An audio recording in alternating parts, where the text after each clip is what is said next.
더 해빙. 부와 행운을 끌어당기는 힘. 이서윤, 홍주연. 우리나라보다 해외에서 먼저 발간됐다고 해서 좀 궁금해서 한번 읽어보고 싶었어요. 그리고 돈도 돈이지만 우리가 원하는 것을 가질 수 있다는 그런 비결이 있다고 해서 궁금해서 한번 읽어보려고요. 같이 한번 볼까요? 차를 보면요. 첫 번째가 불을 끌어당기는 힘. 두 번째가 돈을 끌어오는 사람과 돈을 밀어내는 사람.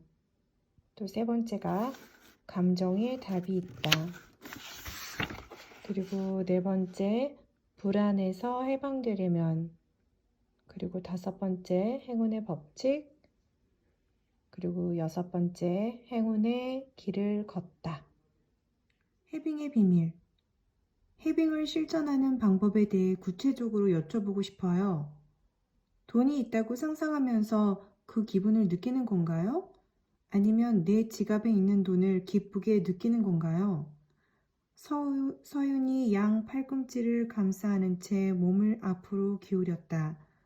홍 기자님, 우리가 느끼고 집중해야 할 것은 바로 이 순간이에요.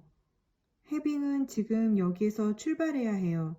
현재 자신에게 있는 돈을 대상으로 삼는 것이 옳아요. 미래형이 아닌 현재 진행형인 셈이죠. 그녀는 이어 물었다. 지금 갖고 있는 것들을 잠시 둘러보세요. 커피, 휴대폰, 가방, 노트북. 그것들을 어떻게 자기 것으로 만드셨죠? 돈을 내고, 잠시 생각해 볼게요.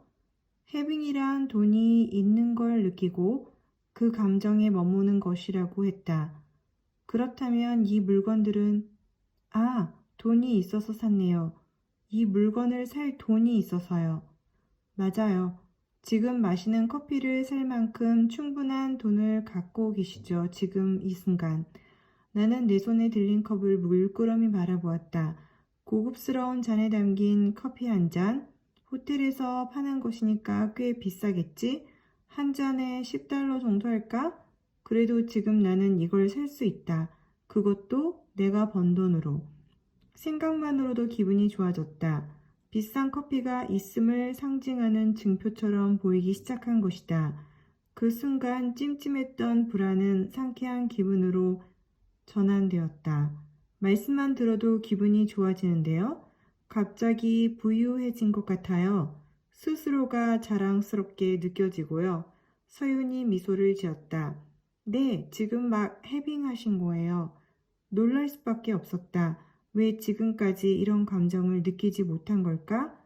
돌이켜보면 돈을 쓸 때 늘 비슷한 기분에 사로잡히곤 했다. 비싸다. 돈이 아깝다. 이걸 사는 게 맞는지 잘 모르겠다. 과연 사도 될까?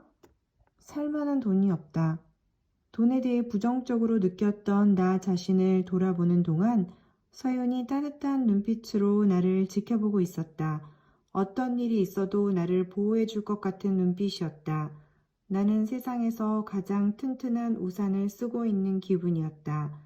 그럼 있음에 초점을 맞추고 홍 기자님이 가진 물건들을 다시 한번 둘러보세요. 내가 가진 가방, 옷, 노트북, 화장품 등을 살펴보았다. 서윤과 잠시 대화를 나누었을 뿐 이전과 달라진 것이 없는데 신기하리만치 느낌이 달랐다. 똑같은 물건들이 이제 풍요를 상징하는 것으로 보이기 시작한 것이다. 기쁨과 감사가 온몸에서 느껴지네. 이것이 바로 해빙의 느낌이구나. 없음에서 있음으로 초점을 옮기자 내 앞에는 전혀 다른 세상이 펼쳐졌다. 같은 물건이 완전히 다르게 보이네요. 나를 격려하는 듯 부드러운 미소를 지어 보인 서윤은 설명을 이어갔다. 전등 스위치를 켠다고 생각해 보세요. 그동안 소비할 때마다 없음의 스위치를 켠 셈이에요. 그 결과 부정적 감정에 빠져들 수밖에 없었던 거죠. 있음의 감정이 들어설 공간은 없었고요. 반면 해빙 스위치를 켜자 그에 맞는 긍정적 감정이 자연스럽게 나타난 거랍니다. 이 차이가 만드는 변화를 안다면 놀랄 수밖에 없을 거예요. 서윤의 설명에 계속 귀를 기울였다. 우리는 세상에 어떤 것도 있는 그대로 인식할 수 없어요. 그저 주의를 기울이는 것에 따라 세상을 인식하죠. 무언가를 원해 본 적 있으세요? 하얀색 운동화를 예로 들어보죠. 갑자기 온 세상에 하얀 운동화만 보일 거예요. 마찬가지로 있음의 주의를 기울인다면 홍 기자님을 둘러싼 세계는 다르게 인식될 거예요. 없음의 세상에서 있음의 세상으로요. 그 감정의 파장이 홍 기자님의 세상을 바꿔가죠. 예리한 분석이었다. 늘 쪼들리는 것처럼 느껴졌던 이유가 거기에 있었다. 없음의 렌즈를 통해 세상을 바라본 탓이었다. 생각해보면 나만 그런 것도 아니었다. 직장 동료나 친구들도 늘 같은 불평을 했으니깐. 맞벌이로 일하는 동료 하나도 그랬다. 도심에 위치한 아파트에 살면서 두 아이를 사립 유치원에 보내는 그는 누가 봐도 괜찮은 중산층이었다. 그럼에도 그는 늘 돈이 없다고 투덜댔다. 유치원비 내고 베이비시터 월급 주고 세금에 보험료까지 내고 나면 남는 게 하나도 없어. 둘이 벌면 뭐해? 월급은 금세 어디론가 사라지는데. 또 다른 친구의 남편은 돈 많이 벌기로 소문난 변호사였다. 우리는 그녀가 부러워 죽겠는데 막상 그 친구는 불안하단다. 주변에 부자가 너무 많아. 누구는 호화로운 별장을 샀다고 하고 누구는 수억짜리 차를 뽑았다고 해. 퍼스트 클래스를 타고 놀러가는 친구도 있고 그 사람들을 보면 나만 돈이 없는 기분이야. 어쩌면 이 세상이 우리에게 결핍을 입력하고 있는 것은 아닐까? 신문을 읽다 보면 경제 위기는 코앞에 닥친 일이다. SNS에는 온통 명품백이나 좋은 집, 비싼 스포츠카를 찍어 놓은 사진들 뿐이다. 어디를 둘러봐도 모두를 이렇게만 외치는 자다. 넌 돈이 없어. 내가 지금 제대로 이해한 것인지 확인하고 싶어 다시 한번 물어보았다. 없음에서 있음으로 렌즈를 바꾸는 방법이 바로 해빙인가요? 네, 맞아요. 사실 렌즈 바꾼다는 것이 그렇게 만만치 않아요. 지금까지 살면서 단단하게 굳어진 고정관념과 인식을 바꾸는 직업이 그리 쉬울 리 없죠. 그런데 해빙은 지금부터 바로 할 수 있는 방법이에요. 작은 것에서 시작할 수 있으며 가장 빠르고 효율적으로 그 렌즈를 바꿀 수 있죠. 매일 돈을 쓸 때마다 해빙을 하고 그 느낌을 바라보고 그 감정을 조금씩 키워가기만 하면 돼요. 과시. 화장품 회사에서 마케팅 과장으로 일하는 친구가 있어요. 내일이 없는 것처럼 소비하는 친구죠. 카드값 때문에 못 살겠다고 아우성 치면서도 중독된 듯 계속 돈을 쓰더라고요. 가방과 옷, 구두를 끊임없이 사들이거나 월급보다 비싼 핸드백을 지르기도 하고요. 심지어 얼마 전에는 빚까지 내서 고급차를 샀대요. 이 친구처럼 펑펑 돈을 써도 부자가 될 수 있나요? 진짜로 묻고 싶었던 건 따로 있었다. 해빙과 낭비의 차이는 무엇일까? 기쁨을 느끼기만 한다면 돈을 펑펑 써도 부자가 될 수 있는 걸까? 만약 그렇다면 좀 불공평할 것 같았다. 내 질문을 듣고 서윤이 예리하게 질문을 던졌다. 하지만 친구는 그 과정에서 원치 않던 불안을 경험하겠죠? 맞아요. 이미 많이 썼다고 하면서도 비싼 걸 또 지르더라고요.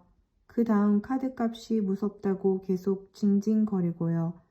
서윤이 몸을 똑바로 일으키고는 단호하게 지적했다. 그건 해빙이 아니에요. 그 기세에 눌려서 내 목소리가 저절로 작아졌다. 기쁘게 돈 쓰는 건 비슷한 것 같은데 해빙과 다른 점이 무엇인지요? 자, 남은 삶이 앞으로 24시간 뿐이라고 가정해보죠.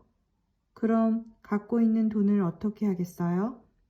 아낄 이유가 없지요. 다 써버릴 것 같아요. 조금 전 우리가 나눈 대화를 떠올려 보세요. 연봉이 크게 뛸 것을 알고 소비할 때의 마음과 삶이 얼마 안 남았다고 생각할 때 기분이 같나요? 눈을 감은 채 상상의 나래를 펼치기 시작했다. 연봉이 100만 달러란다. 내가 하고 싶은 것, 사고 싶은 모든 것에 돈을 쓴다 해도 모자라지 않을 충분한 돈이었다. 밥을 안 먹어도 배부른 기분이었다. 필요한 물건 앞에 주저없이 카드를 내미는 내 모습이 그려지자 하늘을 나는 듯 마음이 들떠올랐다. 반대로 내일이 없다고 가정해 보았다.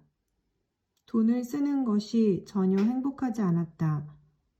고급 레스토랑에서 맛있는 요리를 먹어도 무슨 재미가 있겠는가. 불안해서 아무 맛도 느껴지지 않을 텐데 돈을 펑펑 쓴다면 그건 불안과 두려움을 잊기 위해서겠지. 아니면 인생을 포기하고 싶어서일지도 모르겠다. 머릿속에 떠오른 것을 말하자 서연이 고개를 끄덕였다. 그게 바로 해빈과 낭비의 차이예요. 작은 낭비를 한 기억들이 떠올랐다. 동창 모임에 갔을 때 친구가 입은 청바지에 반한 적이 있었다. 세련되고 멋지고 나에게 꼭 필요한 물건 같았다. 당장 백화점으로 달려가서 똑같은 것을 샀다. 그것도 20만 원이나 주고. 사실 투자은행에 다니는 그 친구의 남편은 고액 연봉자라고 소문난 사람이었다. 덕분에 친구도 여유롭게 사는 듯 보였다. 매번 새로운 명품백을 들고 나왔고 방학만 되면 아이들과 함께 해외로 나가곤 했으니까. 똑같은 옷을 사면 나도 그렇게 될 거라고 생각했던 걸까? 아니면 그저 돈 걱정 없이 살고 싶었던 걸까?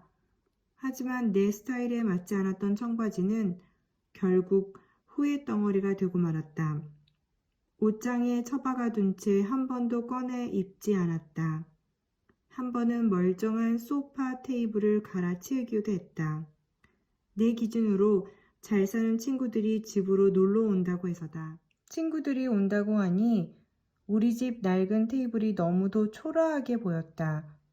결국 친구들이 잠시 머물다 간 소파 테이블을 위해 아무도 신경 쓰지 않는 그 테이블을 위해 나는 몇 달 동안 카드값에 허덕이며 허리띠를 졸라매야 했다. 내 고백을 들으며 서윤이 조용히 고개를 끄덕였다. 나만 그런 것이 아니라는 뜻 같았다. 그리고 나직하게 덧붙였다. 자신을 기쁘게 하기 위해 산 것들이 아니었네요.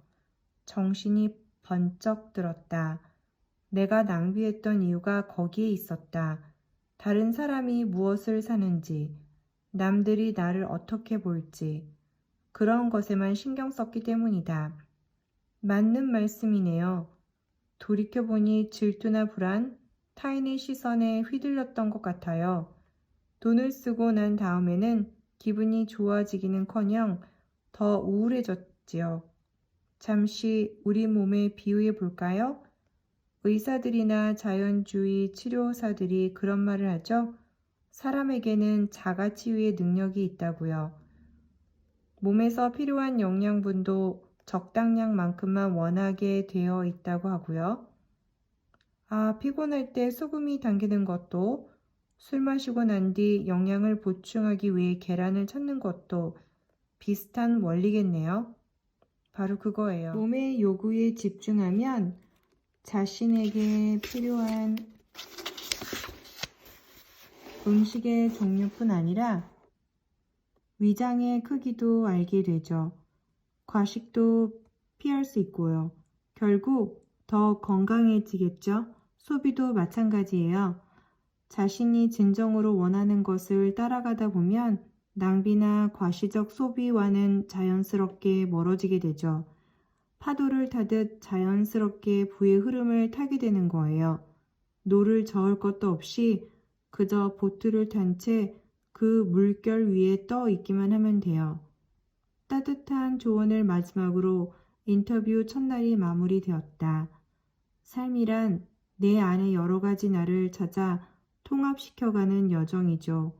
홍 기자님은 결국 자기 자신이 되어야 해요. 사람은 자신다워질 때 스스로를 행복하게 만들 수 있는 내면의 힘을 발견하게 되죠. 해빙은 그걸 위한 가장 빠르고 쉬운 방법이랍니다. 창문을 넘어 들어오는 햇살이 길어지고 있었다. 인터뷰를 시작한 지 벌써 몇 시간이 흐른 뒤였다. 서윤의 배웅을 받고 밖으로 나오자 하늘이 온통 다홍빛으로 물들어 있었다.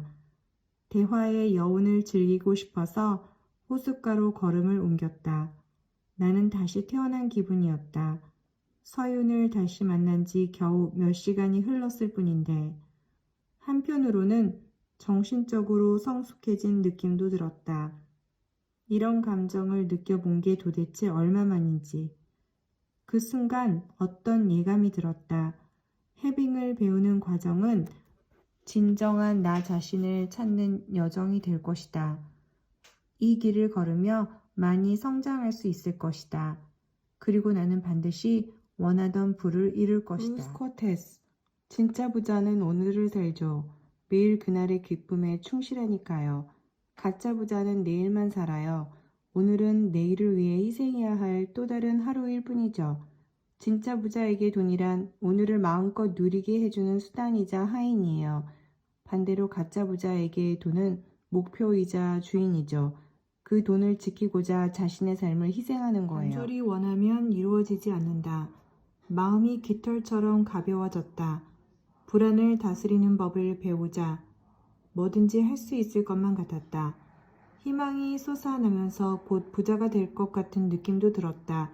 그때 서윤이 입을 열었다. 해빙을 할 때 빠지기 쉬운 함정이 있어요. 단정하게 앉은 그 자세에서 기품이 느껴졌다. 그녀가 말을 이어갔다. 그건 바로 간절히 원하는 것이에요. 네? 의의 조언을 듣고 말끝이 저절로 올라갔다. 사실 나는 서윤을 다시 만난 후 부자가 되는 것에 강하게 집착했었다. 출근할 때나 회의할 때, 그리고 잠자리에 누울 때까지 머릿속은 온통 그 생각뿐이었다. 하지만 서윤의 말을 듣자 뭔가 잘못한 것 같았다. 당황한 나머지 나도 모르게 말을 더듬고 말았다. 제가 웬만한 자기계발서는 다 읽었는데요. 간절히 원하면 이루어진다고들 해서 그래서 온 마음을 다해 부자가 되기를 소망했는데 그게 잘못된 거였을까요? 부자가 되는 것을 간절히 원할 때 마음이 편안하던가요? 편안했냐는 말씀이시지요? 그건 그 말을 듣는 순간 찬물을 뒤집어 쓴 듯 정신이 번쩍 들었다. 솔직히 말하자면 편안하지 않았다. 집착하면 할수록 원하는 미래가 더 멀게만 느껴졌기 때문이었다. 하루에도 몇 번씩 이런 생각이 들었다. 해빙을 시작했잖아. 그럼 돈이 언제 들어오는 걸까? 이러다 영영 부자가 되지 못하면 어쩌지? 희망 없는 과거로 돌아가고 싶지는 않은데 불안했고 두려웠다. 이제 보니 나를 편안함에서 멀어지게 만든 것은 간절하게 원하는 마음이었다. 해빙의 효과가 예상보다 크지 않았던 이유도 거기에 있었다. 내 실수를 깨닫고 나자 저절로 한숨이 나왔다. 아니요, 간절히 원할수록 조바심이 들었어요. 부자가 되는 것에 집착하다 보니 결국 지금 나에게 돈이 없다는 생각만 들더라고요. 부자가 되지 못하면 어쩌나 두려워지기도 했죠. 서윤은 잔잔한 호수처럼 고요하게 앉아 커피를 마셨다. 그리고 나에게 물었다. 전에 무엇을 간절히 원했던 경험이 있으세요? 고등학교 3학년 때 나는 꼭 가고 싶은 대학이 있었다. 짝사랑하던 선배가 다니던 학교였다. 돌이켜보면 그 목표에 엄청나게 집착했던 것 같다. 매일 노트에 그 대학 이름을 쓰고 책상이며 머리맡에 그 대학 사진을 붙여놓았다. 그것이 나의 목표의식을 고양시킨다고 생각했다. 하지만 공부를 하려고 앉으면 늘 이런 생각부터 들었다. 이렇게 원하는데 떨어지면 어쩌지? 그럼 안 되는데. 꼭 합격해야 하는데 문제는 간절히 바라는 마음이 커질수록 불안과 걱정, 두려움도 자라났다는 사실이다. 도서관에 가면 만화책이나 잡지에 몰두하거나 문제집을 펴놓은 채 그 위에 낙서만 했다. 내 나름의 불안감을 떨치기 위한 방법이었다. 답안지를 백지로 내는 악몽 때문에 잠을 설치는 날도 많았다. 그럴수록 공부에 집중하기는 점점 더 힘들어졌다. 결국 나는 세워놓았던 공부 계획을 다 마치지 못하고 시험장으로 향해야 했다. 꿈꾸던 목표도 그렇게 실패로 끝나고 말았다. 애타게 원했던 것을 손에 넣지 못한 기억은 늘 나에게 상처가 되었다. 그런데 서윤 앞에서 묵은 감정을 털어내고 나니 상처가 저절로 치유되는 느낌이었다. 서윤이 테이블 위에 놓인 내 휴대전화를 집어들었다. 홍 기자님, 이 핸드폰 간절히 원하세요? 아니요, 그건 이미 제 것인데요. 대답을 하는 도중 갑자기 그녀가 원하는 답이 무엇인지 알 것 같았다. 아, 간절한 마음이 들지 않아요. 이미 제 것이라고 생각해서 그런지 그저 편안하기만 해요. 그게 바로 해빙이군요. 있음을 느끼는 것. 서윤은 밝게 웃으면서 엄지손가락을 세워 올렸다. 정확하게 잘 짚어내셨네요. 간절히 원하는 마음은 결핍에 집중하는 거예요. 나한테 지금 없다고 느끼기에 그런 마음이 생기는 거죠. 확실히 이해가 갔다. 해빙이 있음을 가리키고 있는 것이라면 간절히 원하는 것은 없음을 향해 가는 것 아닌가? 자석의 N극과 S극처럼 두 마음도 공존할 수 없었다. 간절히 원하는 마음을 해빙과 비교해 보죠. 해빙은 물살에 큐브를 타고 편안하게 흘러가듯 흐름에 몸을 맡기는 것이지요. 자연이 순탄하고 편안할 수밖에 없어요. 반면 간절히 원하는 것은 거칠거칠한 돌바닥 위에서 무거운 상자를 힘껏 미는 것과 비슷해요. 미는 힘이 셀수록 그 반발 때문에 마찰력도 강해지겠죠. 무슨 말씀이신지 알 것 같아요. 나는 큰 소리로 대답했다. 반발력 때문에 불안과 두려움이 생겨나겠죠. 그 불편함이 돈을 밀어내고 무의식의 없음을 끊임없이 입력할 거예요. 결국 해빙과 반대 방향으로 가는 거죠. 문제는 사람들이 결핍의 느낌이 강할수록 더 간절히 원한다는 거예요. 결국 악순환이 되는 거죠. 다음에 읽을 책은 회사 밥맛입니다. 서글 씨가 좀 코믹하니 재밌어서 이 책도 한번 구매해봤어요. 다음에 만나요.